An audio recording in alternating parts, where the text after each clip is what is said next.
هەرێمی کوردستان چۆن سوود لە ململانەکانی نێوان تورکیا و ئێران وەربگرێت چەند پرسە گفتوگۆکەم لەگەڵ بەڕێز مستەفا شەفیق شارەزای کاروباری تورکیا لە ستۆدیۆ میوانمانە. بەڕێز مستەفا شەفیق بەخێر بێن. ئێران و تورکیا لەسەر چ شتێکی عێراق ململانەیانە؟ زۆر سپاس. ململانی ئێران و تورکیا یان بڵێن لە ململانەیەکی خوڵە لە سەردەمی سەلجوقیەکان و عوسمانیەکان و ململانەکان مێژوویە، ململانەیەکی مێژووی درێژ هەیە. ئەو ململانەیە هەندێک ڕەهەندی مێژوویکە هەیە، هەر لە مێژوو هەتا ئێستا بەردەوامە. خاڵی سەرەکیان کە لەو ململانەیە دەکە باس بکەین بۆ مێژوو بگەڕێنەوە، فەرزی هەژمونگەراییە لە ناوچەکەدا کە دوو هێزی گەورەی هەرێمی و دنیایش بوون هەتا حەدێک، چی ئیمپراتۆریەتی سەفەوی چی عوسمانی. ئەو ململانیانم بۆ ماوەتەوە هەتا ئەو ڕۆژ بەردەوامە. خاڵی دووەم کە هەژمون ینی هەردوو لایەن لە ململانەیەکی خۆڵدن مەسەلەی مەزهەبی و ئاینیە کە هەریەکیان نوێنەرایەتی جەمسەرێکی ڕئیسی لە ناو جەمسەرە مەزهەبیەکانی ئیسلام دەکەن لێرەدا ئەوان. بەڵام ئەگەر سەیری ئەوە بکەین ئەو ململانەی ئێستا ڕەهەندی وێداتر لەوانەی وەرگرتووە. ئەو ڕەهەندانە زیاتر ڕەهەندی ئابووری، ڕەهەندی جیۆستراتیژی، ڕەهەندی ترانزیت گواستنەوە و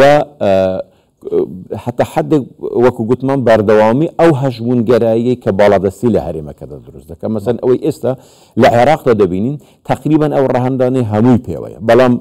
ئەو ڕەهەندە لە ماوەی 30 ساڵی ڕابردوودا دوای بەتایبەتی دوای کۆماری ئیسلامی چەند مەرحەلەیەکی بڕی. مەرحەلەی یەکەم ئەوە بوو کە بە هەناردەکردنی شۆڕشی ئیسلامی بۆ ناوچەکە چ وڵاتانی غەرب و چ وڵاتانی شەرقیش لە ڕێگای شەری ئێران و عێراقەوە هەوڵیان دە ڕێگا لە ئێران بگرن. دوای نەمانی دەستهەڵاتی عێراق لە 2003 بەوڵاوە بە ڕێکخراوەیی لە ڕێگای ڕێکخستنی شیعەگەرایی و لەناو شیعەگەراییشدا بە ڕێکخستنی سیاسی کە لە ژێر هەژمونی ئێراندان ویستی ئەو بۆشایە کە پێشتر نەیتوانێت بەولا بگرێتەوە. بە هەمان شێوە تورکیا کە لەو بەرفراوانی تورکیا لە ئێران ترسا لە سووریادا هەوڵیدا ئەو بۆشاییە پڕ بکاتەوە. بەڵام لە دوا قۆناغ کە ئێستا گەیشتون هەردووکیان گەیشتنەوە قەنەعاتە کە بە تەنها بە هێزی چەکدار و بە گروپی تۆنڕۆی ئیسلامی و ئەوانە لە مەجای لە جیهان ئەو بوارەیان پێدەدات، نەخۆشیان دەتوانن ئەو بارە گران هەڵ بکەن. ئێستا لە مەرحەلەیەکی نوێدا لە منافەسیەکی ئابووری، جیۆستراتیژی، ترانزیت لە مەرحەلەیەکی نوێدەن. ئەو ئیتفاقاتانەی کە ئێستا دەبینین تقریبا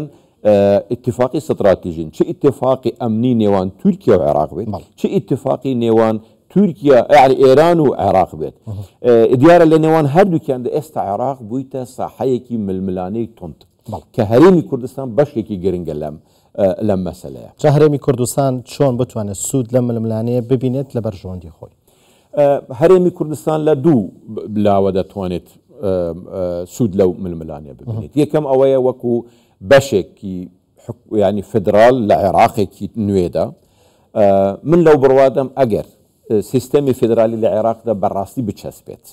و ئەوەی کە لە دەستوری عێراقدا هاتووە و مافەکانی کە لەوێدا هاتوون بە پێشبردننی سیستەمی دموکراسی لە عێراقدا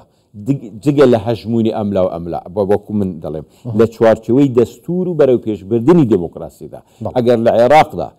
سەقامگیریەک دروست ببێت ئەوە هەرێمی کوردستان بە هەمان شێوە سەقامگیری بۆ دروست دەبێت و دەتوانێت لە هەموو ئەو دەستکەوتانەی کە بۆ عێراق لەم بینەدا هەیە چ لە بواری ئابووری بی، چ لە بواری ئەمنی بی، چ لە بواری گەشت و گوزار بێت، لە بواری پەروەردە ئەوانە بێت، دەتوانێت لە زۆر مەیداندا سوودمەند بێت لەوانە بەعکسی ئەوەی کە پێشتر ئەو تااقاتانەی لە شەڕ و لە ململانەیەدا خەرج دەکران دەتوانی لە بنیاتنانەوە و لە پێشخستنی هەرێمی کوردستاندا سوودمەند بێت لەو پەیوەندیانە کە من ئەو هەوڵانەی ئەو یەک دو ساڵی ئەخیری کە چ سەردانی بەڕێز ئەردۆغان بۆ هەرێمی کوردستان و چ سەردانی ئەم دوایی سەرۆک کۆماری ئێران بۆ ئێرە یعنی بە ئیتیجاهێکی ئیجابی دەبینم ئەوە، بەڵام ئەوە گارانتیش نییە چونکە هێشتا ئەو ململانەیەک لای نەبوویتەوە. دوو ئێمە دەتوانین وەکو هەرێمی کوردستان وەکو کورد بەعام کە ئێمە دووسەرە ئەو شیرێکی دووسەرەیە لە سەرێکەوە ئێمە ڕوبەڕووی گرفتێکین کە ئێمە وەکو کورد بەشێکی کێشەی کورد لە وڵاتانە لە ئێران و لە تورکیا کە لەس ڕابردوودا ئەوە ڕەنگە لانێکی نەرێنی بی بۆ هەرێمی کوردستان کە دائیمەن بەشێک لەو بارگرانیەی کێشەی کورد لە باکووریان لە ڕۆژهەڵات بۆ هەرێمی کوردستان ماوە و بووە بەشێک لە ئاڵۆزی و لە دروستکردنی نەئارامی لە هەرێمی کوردستاندا. ئێمە ئەگەر لەو دوو وڵاتانە کە من لەوەشدا جۆرێک لە ئیجابی دەبینم لە ئەرێنی دەبینم کە بەرەو ئەوە بڕوان ئەو کێشە لە چوارچەوەی ئەو وڵاتانەدا چارەسەر بکرێت و هەرێمی کوردستان ببێتە بەشێک لە چارەسەری. من دەبینم کە ئەوەی لە عێراقدا بووە لە چ لە فەدرالی و لە چارەسەری پرسی کورد لە ساڵانی 6ەوە هاتە ئێستا ببێتە نمونەیەک یان پێشەنگێک بۆ ئەو وڵاتانش لایەنی کەم لە لایەنی زمان و کولتور و ئەوانەدا ڕێ بۆ دۆزی کورد بکرێتەوە هەرێمی کوردستان دەبێتە بەشێک لە چارەسەری. کەواتە ئێمە لە دوو سەر دەتوانین سوودمەند بین لێرەدا.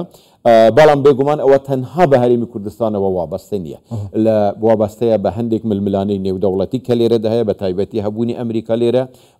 وابەستەیە لە بەشێک لەو ململانەیە کە لە نێوان ئێران و تورکیادا هەیە ئایا بە ئاراستەی وەکو گوتمان ئیجابیدا دەڕوات و زیاتر تەئکید لەسەر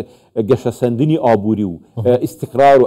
سەقامگیری ئەمنی و سیاسیدا دەڕوات یان جارێکی تر دەگەڕێنەوە بۆ ململانی ئەوە تەنها بەوانیشەوە گرێدەن هەندێکیش بە ململانی نێودەوڵەتیەوە. بەڕێز مستەفا بێت هەرێمی کوردستان بۆی بتوانێت سوود لە ململانەیە ببینێت ڕێگایەکی تۆزێ زەحمەتی هەیە لەوەی کە دەبێت کار بکات بۆ سەقامگیری عێراق و هەم هاوسەنگی هێزیش بپارێزێت لە نێوان ئێران و تورکیا. یعنی ئێمە دەتوانین بەو شێوەیە شڕەوە بکەین دەتوانین بەو چاوەش تەماشای بکەین بەڵام ڕاستە ئێمە بمانەوێ نەمانەوێ فاکتەرێکی زۆر گرنگین لە ئیستقراری عێراقدا و ئەگەر تەماشای ئەو ڕووداوانە بکەین کە لە ساڵانی هەفتاوە هەتا ئێستا ڕوودەدەن شەڕی ئێران و عێراق ڕاستە شەڕی ئێران و عێراق قرارێک بوو عێراقدا و ئێراندا و لە بینیوان بوو بەڵام سەبەبێکی ڕئیسی ئەو ئیتفاقی 75 لە جەزائیر دژی کورد کرا یعنی بەردەوامی ئەو ینی خراپیەی بوو کە لەوێ دەست پێ کرد و شەڕەکەی دروست کرد دوای شەڕی کوێت و شەڕی کەنداوی دووەم کە ڕوودا هەر بەردەوامی ئەوان نەبوو ئەوانە هەمووی سەبەبی ڕئیسیان مەسەلەی کورد بوو کە ئەوان بە ئیتیجاهێکی فشار تند و تیژی و لەشکری ویستیان چارەسەر بکەن و چارەسەر نەکرا کەواتە کورد ئەگەر ئیستقرار لە هەرێمی کوردستاندا دروست بێ بە هەتا حدێکی زۆر ئیستقرار لە عێراقدا دروست دەبێت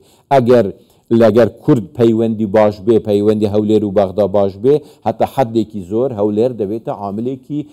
ینی باشکردنی پەیوەندی لە نێوان تورکیا و عێراق لە نێوان ئێران و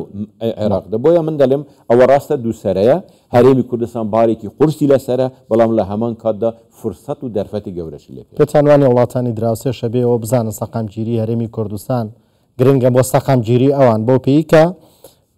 سەقامگیری هەرێمی کوردستان سەقامگیری عێراق و دواتر سەقامگیری ئێران و تورکیا وڵاتانی دیکەشە ئەگەر بە کورتی سپاس دەکەن ئەو هەنگاوانەی کە لەو دوایە دەبینین لە هەردوو لە پەیوەندیەکی باش لە نێوان هەرێمی کوردستان و هەردوو ئەم وڵاتانەدا هەروەها پەیوەندی پێشخستن و چارەسەرکردنی کێشەکان لەگەر بەغدا لەسەر ئەساسی دیالۆگ و چارەسەری لە چوارچێوەی دەستوردا بە تایبەتی لە سەردەمی سوودانیدا ئەگەرچی هێشتان ناتوانین دڵنیایەکی تەواو لەو بارەوە بدەین بەڵام هەنگاوی ئیجابین دەتوانین بڵێن بە ئاراستەیەکی ئیجابیدا دەڕوات ئەگەر بەو ئاراستەیە بەردەوام بین من لەو بڕواتم ڕوو لە باشیە ڕوو لە ئەرێنیە بەڵام وەکو گوتم ینی هەرێمەکە هەرێمێکی زۆر ئاڵۆزە هەرێمێکە ینی ڕۆژانە دەتوانین چاوەڕێی سوپرایزی نوێ بین گۆڕانکاری نوێ بین بۆ ئێمە ناتوانین لەسەر یەک بڵێم خەتێکی مستەقیمدا ناڕوان بەڵکو بە زیگزاک دەڕۆین و دەبێ ڕووداوەکان بە گورد چاودێری بکەین. بەڕێز مستەفا شەفیق شارەزای کاروباری تورکیا لە ستۆدیۆ ئامادەم زۆر سپاس. من سپاس دەکەم. سپاس.